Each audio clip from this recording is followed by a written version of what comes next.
Hi, everyone. Welcome back to the podcast. I'm Heather. And I'm Taya. And today we are talking about anxiety and depression and all the mental health things. It's going to be a fun one, guys. Trigger warning. We're talking about anxiety and depression. So if you are not in the mental health headspace to talk about these issues, then join us on the next one. Yes. But yeah, we're going into some heavy stuff, and we both have a lot of experience, unfortunately, with mental health issues. And to be clear, we are still in the midst of working out all of these things. We are in no way on the other side of working through some past traumas or anything like that. So please take it all with a grain of salt, because we might not mean what we say in another year or something. Who knows? Yeah, that's so true. Right? Yeah, we are definitely not on the other side. We do have some good coping mechanisms now, and we're working through things, but it is always a work in progress. So when I was thinking about this episode and thinking about kind of my history with anxiety, I started getting anxiety when I was a kid. Like, I remember I nearly had a panic attack my first day of 5th grade, so I was 10. Man. Yeah. And like rearranging my room, like change, I wasn't really good with. Like, yeah, if I moved my bed around, I would feel anxiety, and I'd be like, why do I feel weird? Why don't I feel good? Like, this is fine. Moving houses was also not great for me. Mm-hmm. Luckily, we didn't move a lot. And then, things kind of got worse as an adult. What about you, Taya? What's been your history with anxiety? I don't remember any as like a kid, but I definitely remember like as a young adult. Now looking back, I'm like, oh yeah, that was definitely a panic attack or just times of heightened anxiety. And then, looking back now, I've realized I've had like depressive episodes, which I was just kind of attributed to either being lazy or feeling kind of like burnt out.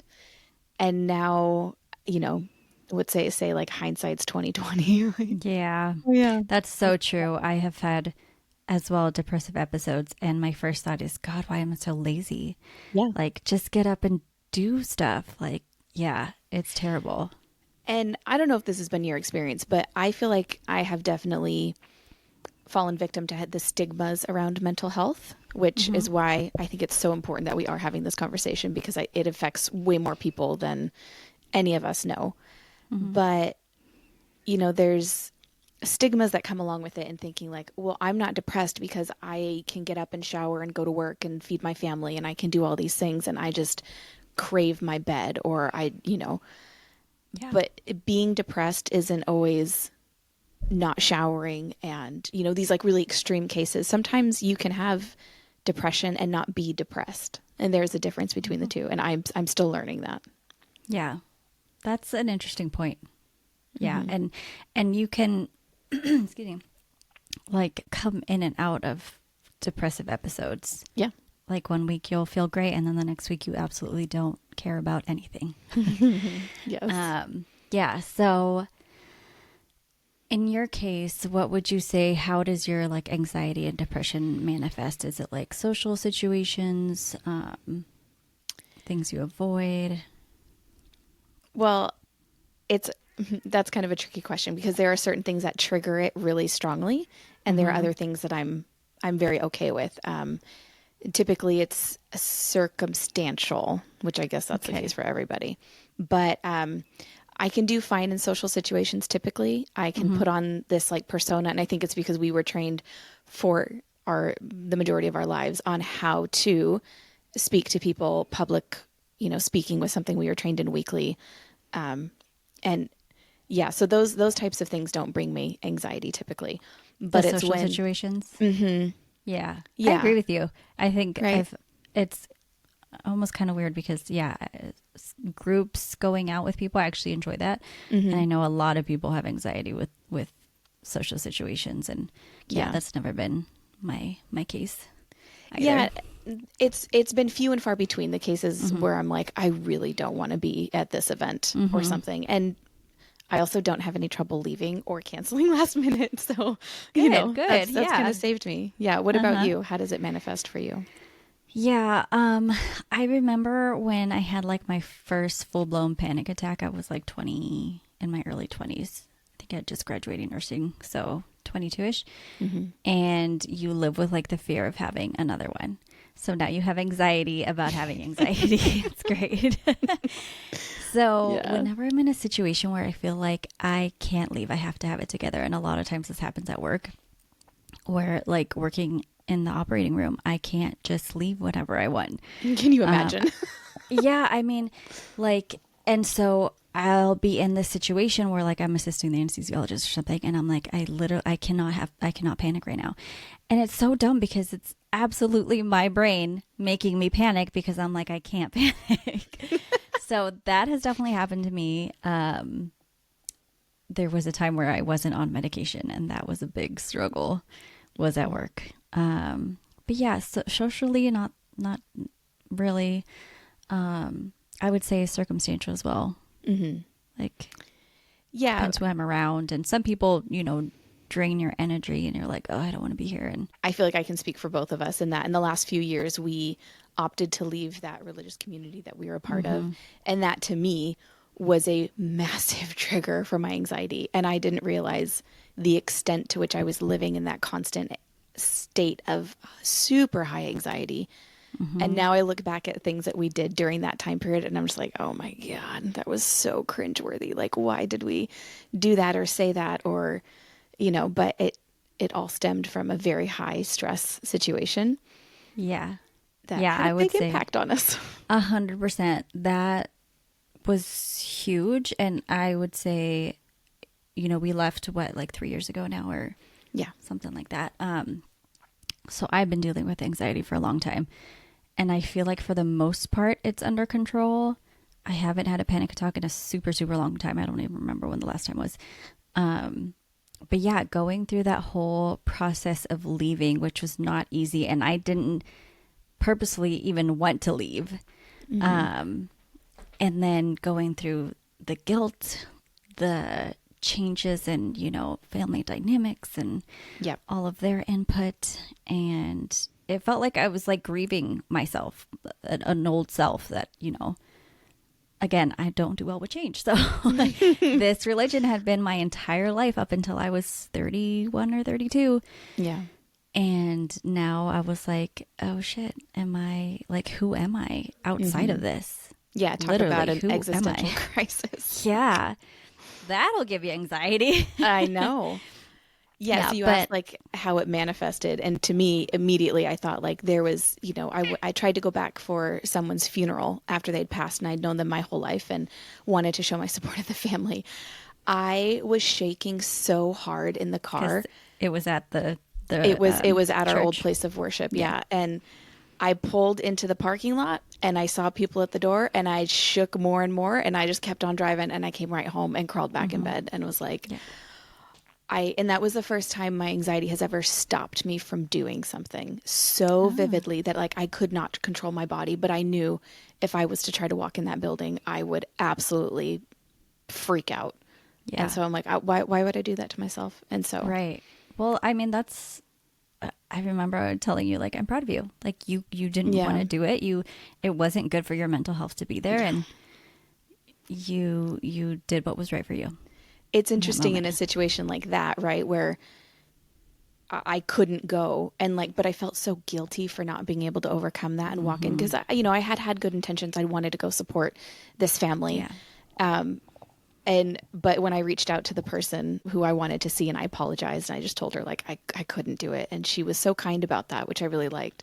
So it's interesting. People are very kind about it typically, but we're harder on ourselves, right? Yeah. 100%. Yeah. I do have to say, I'm very pro talking about mental health issues and I'm very pro medication. And I think that came from like that lack of thinking about mental health problems in a negative way definitely came from my mom. She had her own problems with depression. I know she took medications for it. And I wish I had known more, you know, and just been more supportive of her. I was such a little brat growing up. And, you know, I didn't know any better, but I had my first panic attack and my mom was so instrumental in how I dealt with anxiety afterwards. She was like, it's not a big deal. It is so common we will get you help. Let's, we can go to the doctor. If you want to take any medications, take medications. Like, not a big deal. Yeah. If you want to see a therapist, not a big deal. We'll do that. Like, you don't have to take medications forever. She was, just completely paved the way for me not to have those like hang-ups. Yeah, and just I have no problem now telling people, oh yeah, I have anxiety. I've had a panic attack. I've panic attacks, multiple. Like, I deal with it every day. I take medication. Like, I'm not embarrassed by any of that, and it's definitely because of my mom. What a gift! What a gift that she gave you, and she probably didn't realize the impact of it at the time. But what a thing to do. 100%, because I've seen other people, close people to me, deal with anxiety issues and feel like they're crazy. Yeah. And just they're completely opposed to trying medication. And one thing I thought, I was pretty young, when I first got on medications, but I was like, are they going to make me feel high? Like, am I going to feel like different? Like, yeah, I don't want that. But they just made me feel normal. Like, I could handle stress. Like, before medications, I felt like my head was barely above water at the most, like, minimal, like, anxiety producing situations, like nothing to really be anxious about, but I felt like I could barely, get a breath in. Yeah. After medications, it feels like you're in a raft and like you can handle things. You said that your experience of it. Yeah. Well, so you said that exact illustration to me years ago, and it has never left, because I had a similar concern when I started on anti-anxiety meds or an antidepressant, and like, what am I going to feel like? Does this alter me? I feel like you hear all the horror stories. And it was kind of a journey for me, because I went on an SSRI and I just felt like a lump on a log. I didn't care about anything. It made me so much worse. And I got really like kind of apathetic and just a little bit mean, which is rough when you have toddlers. Wow. Trying to parent when you feel that way is so hard. Gosh. I can only imagine. Right. So I got off of it. And just kind of like washed my hands, like, well, I guess I guess that's not for me. And then I started working with a therapist, and it came to my attention that I was probably ADHD or borderline. And they're like, well, yeah, putting you on an SSRI is like the worst idea. So they gave me a more stimulant-based one, and it's been night and day. But I've been on it twice, and the first time I went on it, I was not in a healthy place mentally, obviously. But at that time, I was drinking a lot. And what's funny about drinking and my relationship with alcohol is I've realized it was the only thing accessible to me for a long time. And it was the only thing I could do without guilt attached to it. And so it was an escape. It was it was a way for me to express control over myself. And so I used it. And I always kind of joked that, like, well, I'm a sailor, so I have high tolerance. So of course I can drink a bottle of wine myself. Yeah. And so I was drinking quite a bit on that, and, not falling down drunk, but just more than any person should on a regular basis. So I read the warnings on the Wellbutrin that I was getting onto. And of course it's like, don't drink. And I was like, it's probably fine. I know lots of people who drank on stuff like this.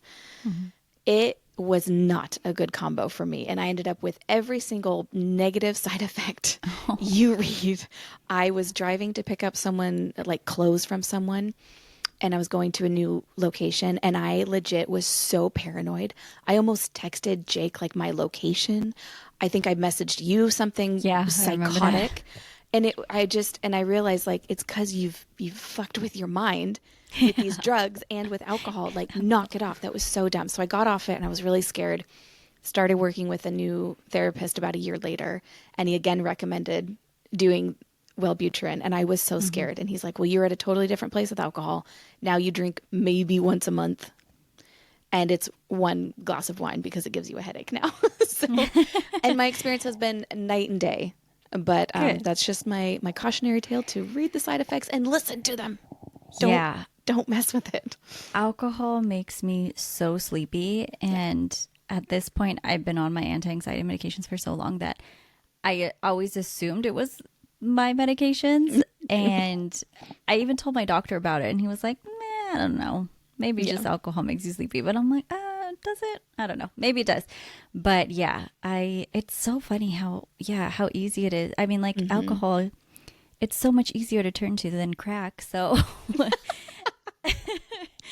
So it's one of those things that's not just socially acceptable. It's like almost expected a lot of times. Socially encouraged for sure. Yeah. Yeah. It's so easy to turn to alcohol when you have anxiety or depression. You're just like, let's just numb all of this. I just don't want to feel this anymore. And I have family members who've had problems with alcohol, and I remember them being like, oh, I'm going to stop drinking. And I was always like, oh, that's not my problem. Like, I don't even remember, like, when was the last time I had a drink? Like, I don't know, maybe a couple weeks ago. It was never like a big deal. And then I realized I started drinking more like alone and on a Tuesday night. And it's so easy to get into the habit of like, oh, I had a hard day. Let's have a glass of wine or 5. So yeah. Well, and there's all the jokes about it, right? And like talk about something that has zero stigma around it is like this mom culture. You had a hard there's day. More of a stigma not to drink. Exactly. You are the oddity if you choose like, to you not don't drink. Why not? Are you recovering alcoholic? Exactly. Are you pregnant? Do you have a problem? Yeah. Are you pregnant? Oh my gosh, right? Oh my God. Have you heard Jim Gaffigan's joke about alcohol? He's like, you can say you don't drink alcohol and people are like, what is wrong with you? He's like, but if I say like, I don't drink water, they're like, oh yeah, well no, neither do I. Yeah. Seriously, like it's that. so weird. Yeah. It's so pressure.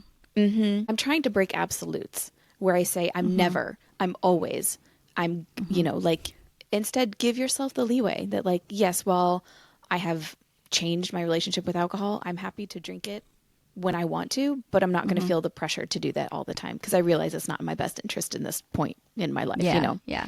That's the other thing, like you just said, is that I'm in my mid-30s and I feel like crap after I drink too much. Like it takes me like 3 to 5 business days to recover if I have like 2 strong margaritas. Like, and I just don't love that. Like I don't want to be tired all the next day. Like I remember me and my dad used to go a lot to one of our favorite Mexican restaurants. We haven't been in a while, but they make this hella strong margarita.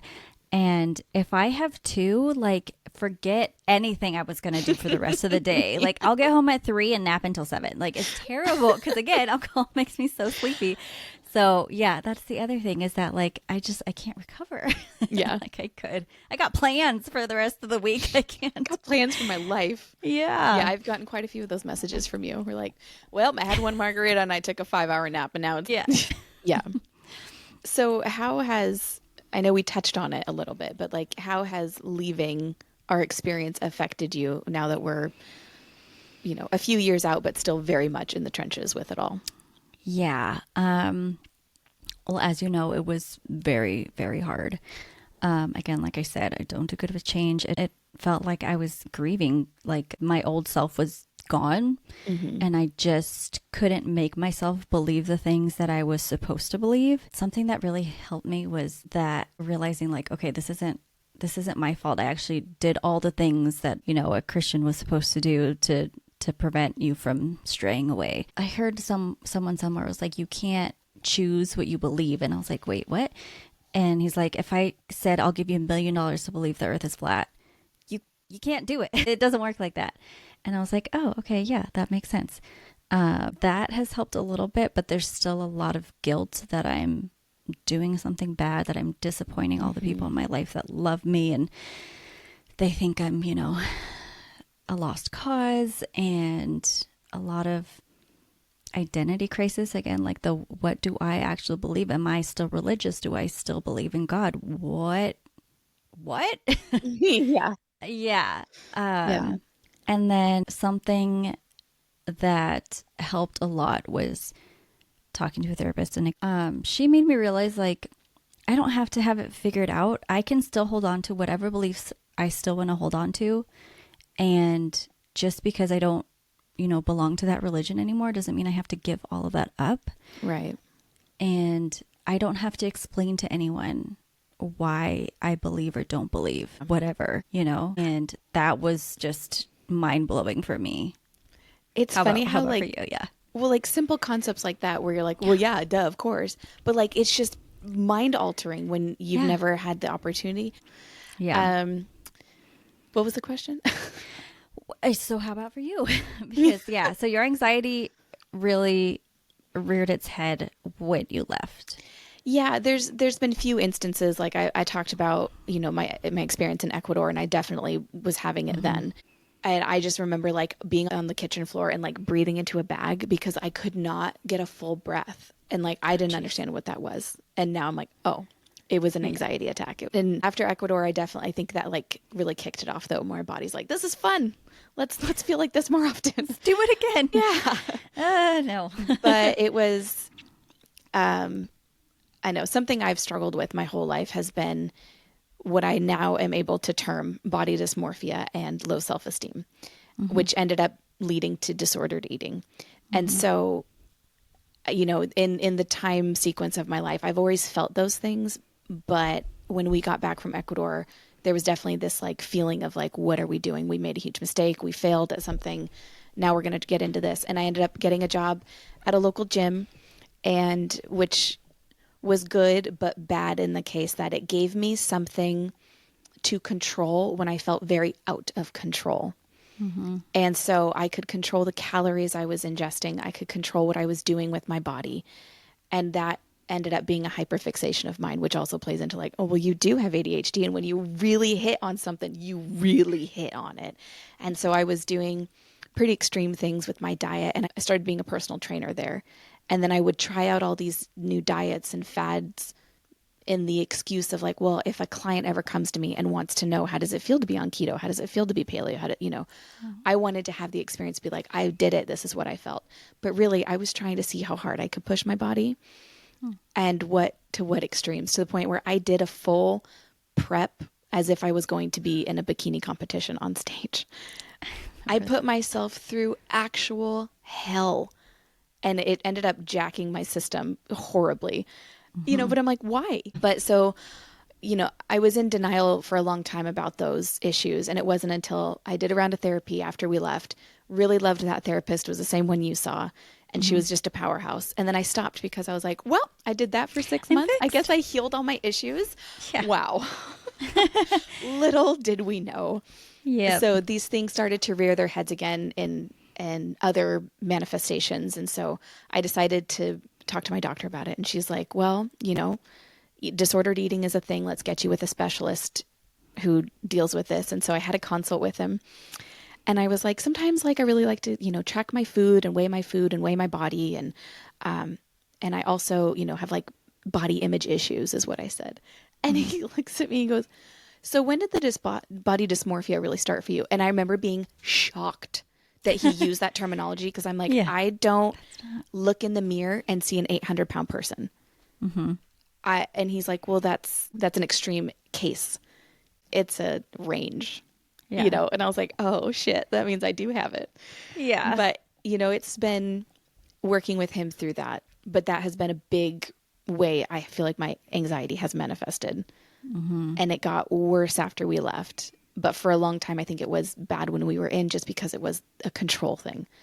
It's what I could control. In so many areas of my life, I couldn't control anything. Yeah. It was under the guise that I could, but I really couldn't. And so. Right. Yeah. Yeah. It's funny how, well, not funny, but we will reach out to absolutely anything that we can control. And usually it's bad. Yeah, to our harm, right? To our detriment. Yeah. With the food or with the alcohol or it's just too much. And then with social media and stuff, that's the other thing that it's so easy to compare yourself. And it's almost it's so hard not to compare yourself.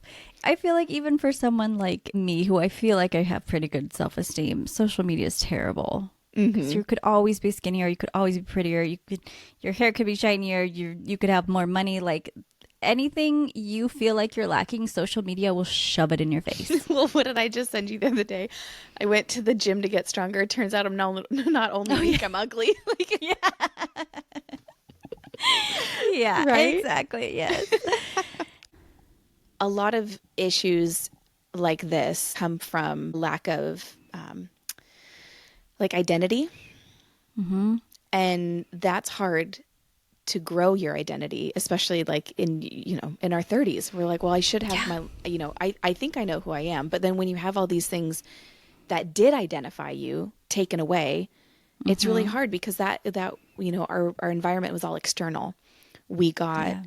we got our sense of identity by whatever label or badge we had at the time. And so when you take that away, you're like, well, what am I?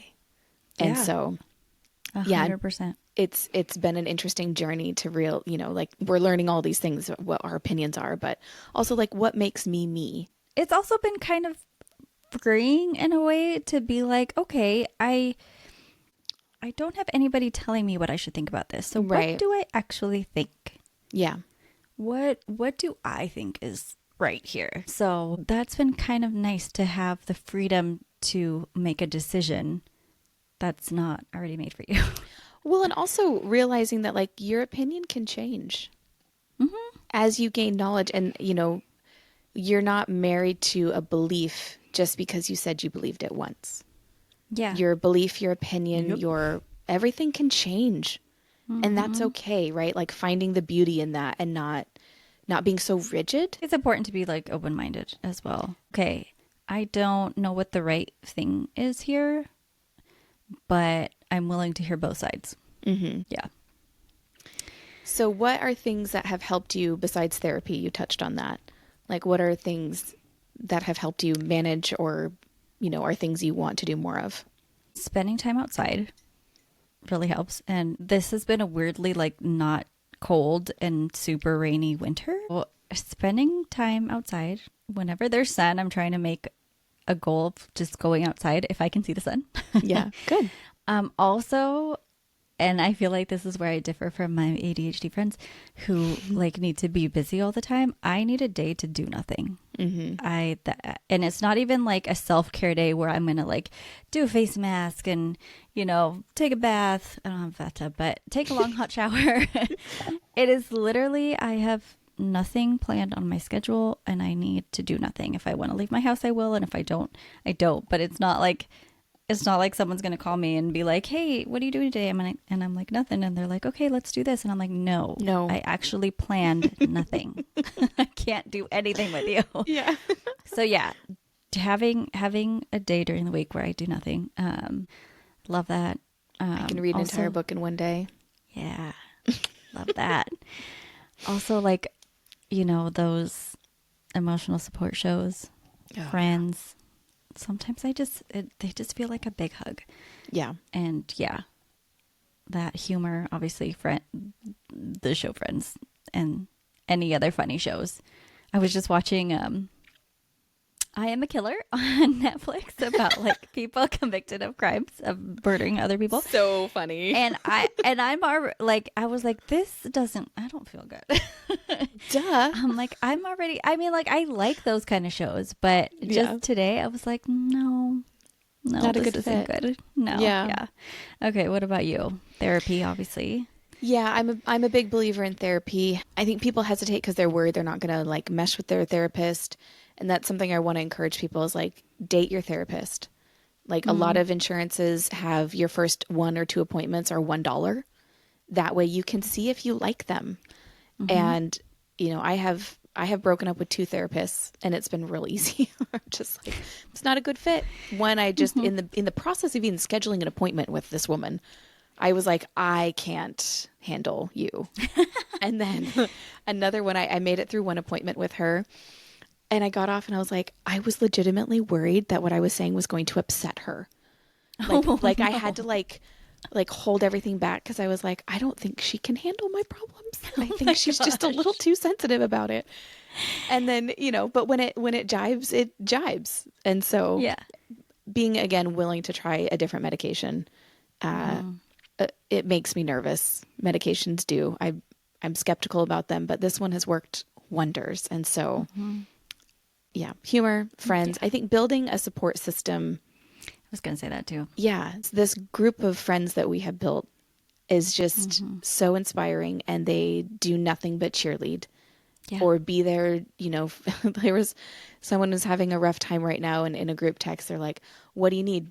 Are we burning something? Are we smashing something? Are we doing a naked seance dance to the moon? Are we hiking? Are we cold plunging? yeah, they're definitely there to support us through all of this. Yeah, I love that too. To be able to reach out to people and be like, okay, I just need a vent, guys. Like, Yeah. Yeah. And there's been instances where, just due to the pure traumaticness of an event, I'll be telling them something and I'll be very dissociated from it. Mm-hmm. So I'm speaking of it in just a very cold, matter of fact way. And the anger that they feel in my behalf is shocking. And, yeah. And I'm like, oh, dang, I should be mad. They're so mad. I should be mad. Like, yeah. Wait, what? I remember, some things that have happened to you that we've been like, who do we got? Yeah. Who we taking out? Yeah. Who we taking out? Yeah. Yeah. So, leaning in on your support system for sure. Mm-hmm. Yeah. But I think that one good thing that comes from having anxiety is that situations that make me nervous, I'm like, I can do it. It's fine. I live my life in a constant state of terror. A little bit of nervousness. Yeah. Not terror.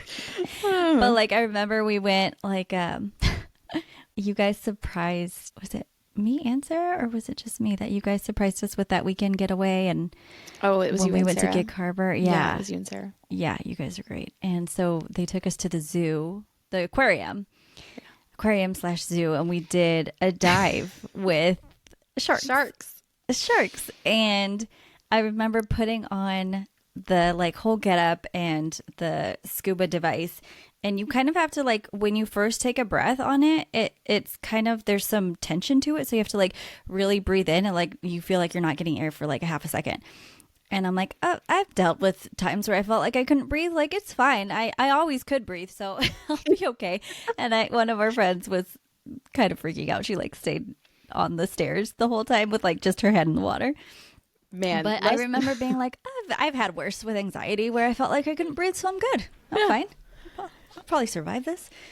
That was kind of a big oversight in planning that. So Heather's bestie and myself got together to plan this weekend. That it was a heavy weekend for the girls, and so we wanted to surprise you guys with some things. Mm-hmm. So there's a zoo where you can get in the shark tank, and you're obviously safe and all that, but it's a really cool experience. So we put together this weekend to go do that.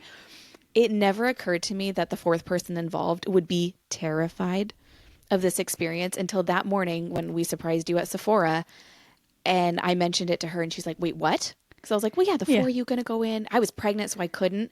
Yeah. And her face dropped. She's like, I need to go call my husband. And I was like, oh no. What have That's I done? right. That's right. She was very on the fence for a long time. Yeah. Yeah. And then I was like, girl, this is a cinch if you have anxiety. Like, at least you know why you're nervous. Yeah, right.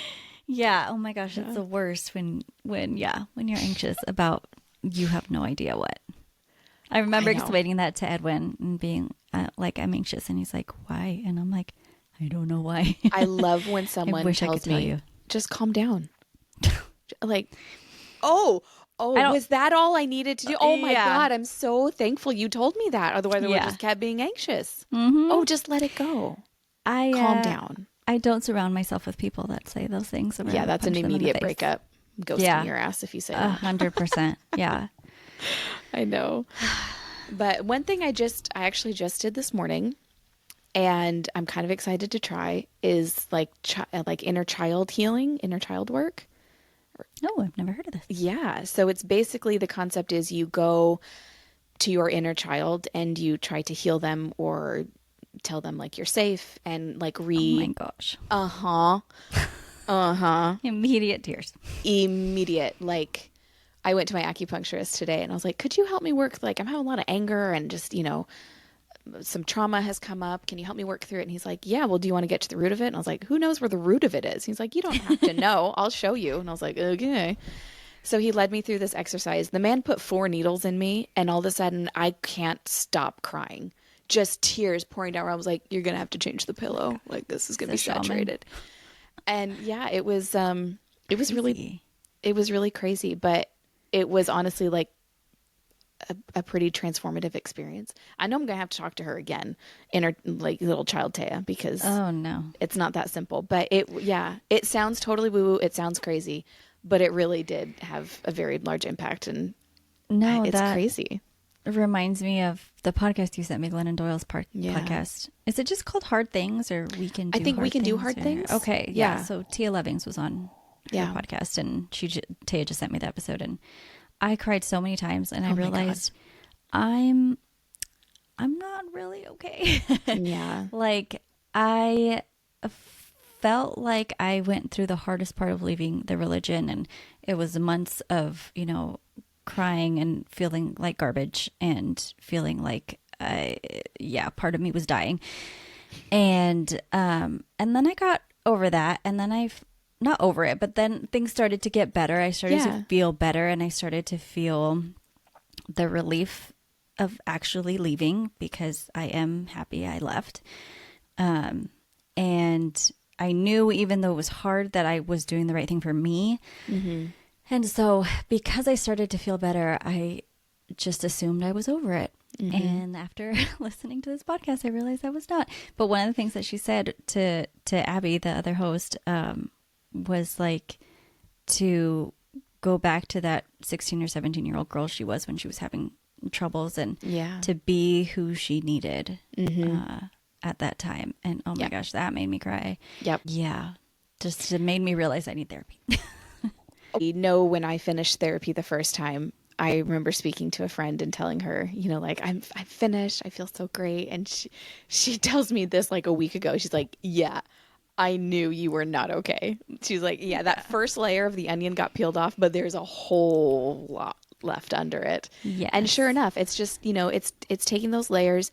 And also because we had to control our emotions and our thoughts and our feelings for so long, I am learning how I express my emotions and how I perceive how emotions should be expressed are totally wrong. Like I was talking about, like having like an emotional release and getting a good cry or something. Yeah. And I felt crazy because in the midst of the recent upheaval, like I would cry, and then 2 seconds later I'd be able to like laugh about something and change the subject. And I'm like, I feel bipolar. Like, how am I so flip-floppy? And my therapist is like, well, a release, like, what do you think of releases? And I was like, days of sobbing uncontrollably, like a movie montage. And, and he's like, well, that's not accurate at all. He's like, imagine it like your cup is pretty full, and then something makes it overflow. And so the water comes out, but unless something is continuously being put in there, the water, spills out, and then it holds what it's left in there. He's like, and that's kind of what you're doing with the releases. A little bit needs to come out. And so it comes out. And then your cup is okay, and you're okay for now. So, he's like, it's not always going to be massive. Sometimes it's just a little bit of release, but it counts. Let it happen. And that was like an epiphany, like, oh my God, I don't have to have a complete and utter mental breakdown. Right. Go to the psych ward. Like, oh, Yeah, I think I found that out after my mom passed away, because like Yeah. I would have moments where like I would talk about her, and then I would cry for like a good 10 minutes, and then I would feel better afterward. yes, exactly. And so now when something makes me cry, I'm like, you know what? Just cry. Just let it out. Like Yeah. I don't enjoy crying, but I know that it's what I need, and I just need to get it out, Right. and I'll feel better afterward. Yeah. I know there's been a lot of instances where I'll start talking about something, and then all of a sudden I'm like, I'm going to cry. I didn't even know I cared. Yeah. What the hell? Yeah. Or- it totally or sneaks up on songs. you sometimes. Jesus, what is happening with some music? I can't. Yeah. I can't. I'm just over there choking Music up. always gets me. I'm naturally a crier. Like I just Yeah. You have such a good heart. oh, I don't know about that, but I am empathetic to a fault. Like I put myself in people's shoes, even though it's not really what I want to do. And as a nurse, sometimes I really have to stop myself from doing that. Otherwise, I Yeah. don't think I'd go back to work. But yeah, I'm naturally a crier, and I used to feel like I was weak or dumb or just like, immature maybe.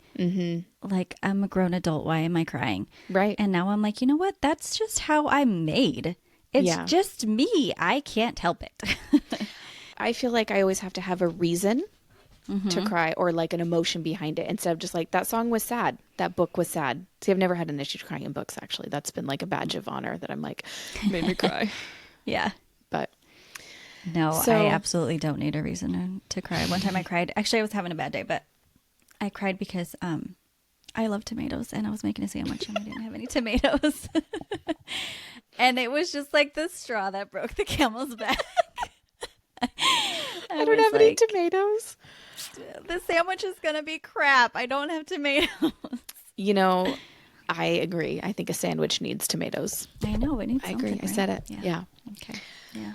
Well, do you have any other tidbits you would like to share about mental health or the lack thereof that we have? I think of this story.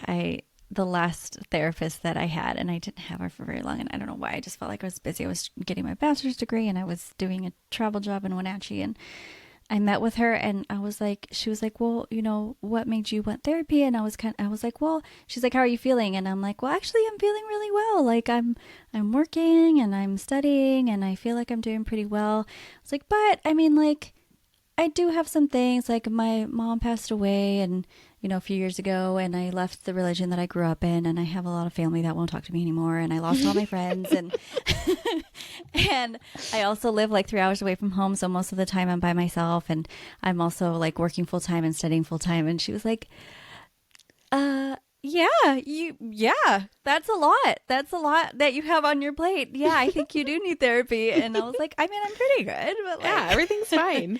Yeah. So you can. And that's the other thing. You don't have to feel like you're on the edge of an emotional breakdown to have therapy. You can have therapy for any reason. Even if you feel like you're doing good, therapy's great. Yeah. The short times that I've had it, I've always had a moment of like, oh my God, that is going to change my life. Yeah. And it's not always like super crazy deep where they're like, tell me your dreams and like, how do you feel about that? I've never once had them ask me something like that. Yeah. They can be blatantly honest, and I really do appreciate that feedback. Mm-hmm. But there's so many different styles, but yeah, I've never had one like try to hold my hand and like, here's a tissue. They're like, get it out. Come on. Yeah. Get it all out. Yeah. The moral of the story is okay to not be okay. And it's okay feel to need help. you. We see you. Yeah. It sucks. It really does. I remember when I had my first panic attack, and I was like, I would not wish this on anyone. Yeah. Not on my worst enemy. So if that has been your experience, I'm so sorry. You're not alone. Mm-hmm. We see you. Ask for help. Don't be shy to ask for help. Don't rule out medications just because you're scared of them or what you've heard. Mm-hmm. I would just say just have it open as a possibility, even if you're scared of taking medications. Yeah. They can be a tool, right? As can so many other things. But I think when all those power combined, you get Captain Planet, but you also do get, some improved mental health. Yeah. And that's a gift. Yeah. And know that you don't have to be on medications forever. Yeah. Like if you're going through a hard time, you can be on medications for a couple months and then you might not need it anymore. I've gone on and off several times. Mm-hmm. So it's not like you're married to one medication for the rest of your life. A lifetime of it. Yeah. Let us know if you have any tips for coping with anxiety. Yeah. Is it Friends at the Office? Which one is it? Is it Parks and Rec? It's one of those two. You know, you have an emotional support show and an emotional support water bottle and like. For sure. Pillow. Emotional support pillow. Yes. Mm-hmm. Squishmallow. I still haven't given up the pregnancy pillow I'm sleeping with. And Jake's like, I had a clothing swap this weekend, and he's like, I almost put it out on the rack and been like, we'll destroy marriages. Yes. I don't know what he's complaining about. I have never been happier than snuggling this pillow. It's just heavenly. Oh my gosh. Wow. Right? Game changer. That's another thing that's so huge for mental health. You have to get sleep. Yeah. So if you need a pregnancy pillow, get one. Get one. Yeah, that was the best day when my therapist was like, well, if your body feels like it needs to go back to bed, it's okay to go back to bed. And I was like, did you just give me permission to nap? And he's like, yeah I did. Like, say less. Bye. Right. Session over. I got to get bye. Yeah. Exactly. I think for me, I need like that external, like someone giving me permission or someone telling me it's okay. And hopefully I'll get over that in the future. But the times where I have been told by a therapist, like, well, yeah, it's okay to do that. Or no, it's, like you shouldn't do that. Like epiphany. That's what I'll continue to pay these people if they continue to tell me what to do. Yeah, it is. It's great because it's like, why didn't I think of that? Right. But it really, you didn't think of it. Did I need you to give me permission? Well, thank you folks for listening. And next week we're going to do a Q&A. Yeah. If you have any cues, let us know. What's our backup plan for if we don't have any cues?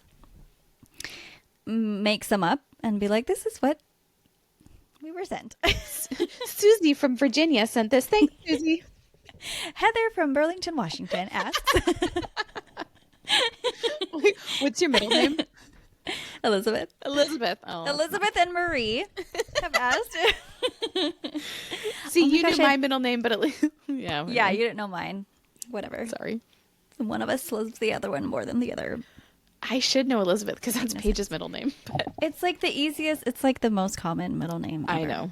Yeah, seriously. I mean, Marie's pretty far up there too. But yeah.